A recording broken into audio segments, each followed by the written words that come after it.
Hi everyone! So in this video, I will share some tips on how I got rid of my acne naturally.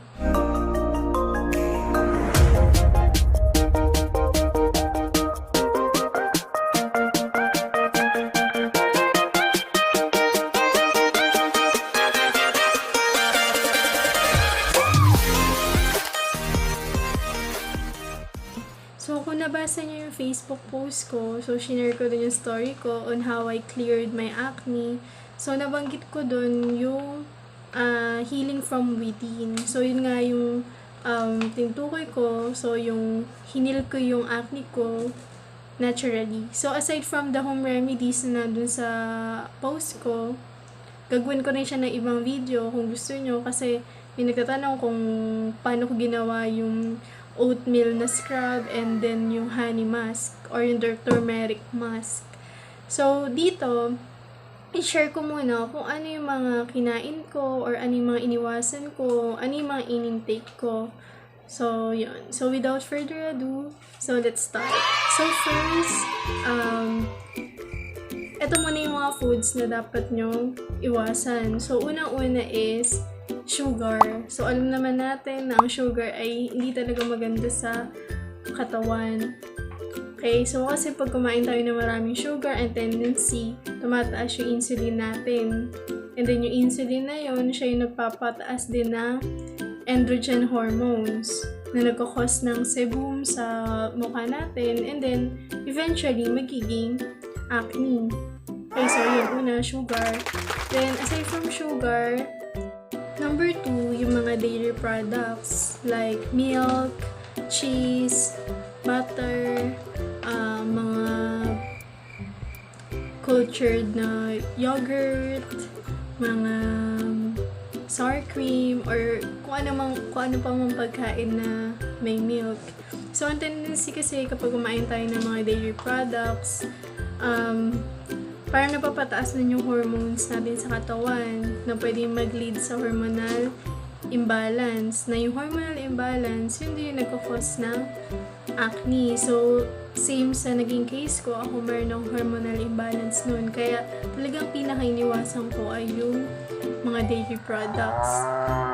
And then, number 3, yung mga gluten. So, katulad ng white bread, pasta, pa ba? Yung beer, so kung umiinom kayo, so yung beer, meron din siya. So, ito namang mga gluten, sinasabi na nakapagpa-inflame sila ng acne kapag tinake mo. Then ano pa, so number 4, yung mga fast food. So, alam naman natin yung mga pagkain sa fast food, karaniwan, mga mantika, mga oily, mga, alam naman natin, unhealthy. So, syempre, kapag oily, nakakapag-cause din siya ng maraming sebum sa mukha. So, nakakapag-trigger din siya ng acne. Ano pa? Number 5, yung mga frozen foods. So, hindi rin kasi siya maganda sa skin. So, dapat din siyang iwasan. Number 6, yung mga junk foods. Ayan, lalo yung mga chips. Ayan, basta kahit anong klaseng junk foods. 7, mga soda, yung mga juices, yung mga tinitimpla na juice. So, hindi din siya okay sa katawan. So, mas okay kung tubig na lang lagi muna.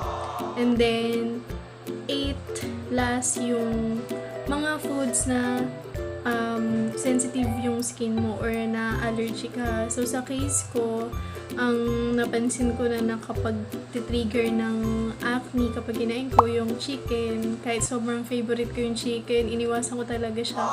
Kasi napapansin ko pag nadami ako ng kain ng chicken, nagkakaroon ako ng mga acne. So, kahit dito sa braso ko, parang nagkakaroon ako ng chicken skin.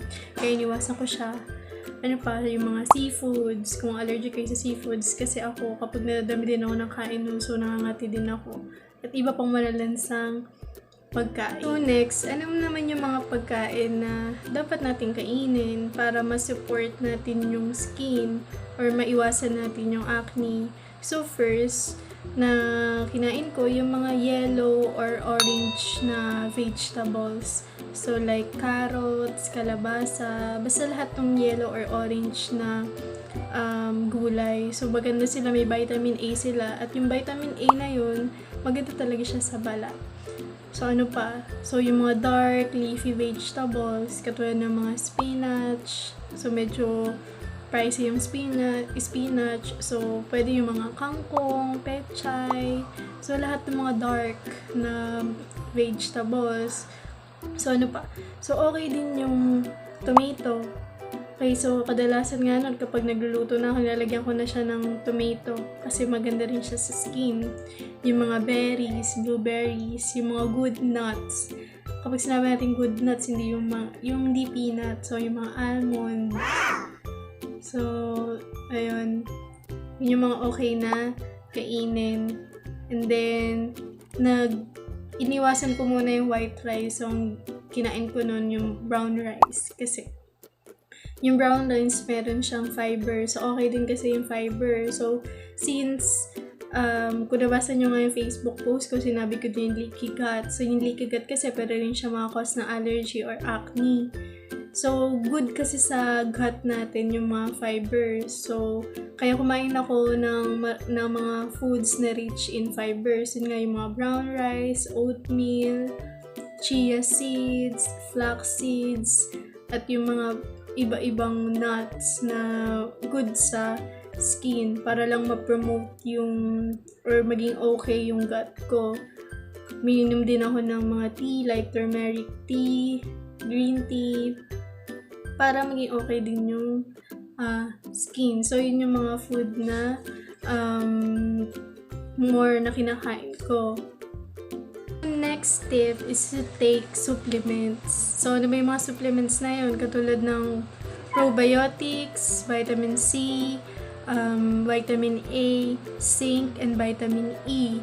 So, sa probiotics, since medyo pricey yung probiotics na supplements, ang ginawa ko na lang, kumain na lang ako ng food na rich in probiotics. So, ang madali-daling hanapin ay yung kimchi. So, every meal ko before, lagi akong kumakain with kimchi. So, hindi na mawala yung kimchi dati sa pagkain ko. So, yun yung naging source ko ng probiotics. And then, uminom ako ng vitamins na combined na yung may vitamin C na may vitamin E and zinc. So, maganda kasi yung tatlo na yun sa balat. And then, sa vitamin A naman, hindi ako uminom ng supplement pala nun. So, sa pagkain din, yun nga yung mga orange and yellow foods. So, yun yung okay din sa skin natin para mas maging healthy siya. So, next tip is to avoid stress and puyat. So, nung time kasi na nagkaroon ako ng acne, so, nagma-masters kasi ako nun. So, lagi akong puyat and then medyo stress talaga ako dun sa kong subject nun. And then, bago din kasi yung pinag-workin ko nun, so nag-a-adapt pa ako. So, medyo na-stress ako. And then, sa ibang bagay. So, kaya naka-trigger din siya no acne. Saka lagi din ako nagpupuyat sa paperwork sa work and paperwork sa masters. So, as much as possible, iwasan natin yun para hindi mag-inflame yung acne natin. At para magkaroon tayo ng magandang skin. Next tip is to drink lots of good fluids. So, una-una is water. So, before, ang ginagawa ko, every hour, uminom ako ng 250 ml na tubig. And then, uminom din ako ng mga tea, like green tea, turmeric tea, sa morning snack, afternoon snack, and then bago ako matulog. So, okay kasi yung mga fluids na yan sa skin natin. So, na-hydrate yung katawan natin. Actually, kapag sinunod natin tong how to get rid of your acne naturally, hindi lang naman yung acne yung posibleng mawala. So, magiging healthy rin yung body mo overall. So, last tip is to pray. So, humingi ka ng guidance kay Lord. Nabigyan ka niya ng lakas ng loob at tiwala sa sarili na mawawala yung nasa mukha mo. Na kahit na ano yung sinasabi ng iba, na kahit ganong katagal yung acne mo, mawawala pa rin yan. Kasi kung meron kang faith sa sarili mo, kahit ganong kaliit yung faith na yan, basta meron, so eventually, magtsatsaga ka, gagawin mo lahat para mawala yung acne mo. So, kapag si Lord yung nag-provide ng faith sa sarili mo, so sure na hindi yun mawawala. So, laging mag-pray, and then, ayun. So, yun lang guys for this video. So, kung meron kayong gustong request na video, so i-comment nyo lang dito. Kung may suggestions kayo, so comment lang kayo. So, yun. So, please like, subscribe, and share this video para makatulong din tayo sa iba. Yun lang. Bye!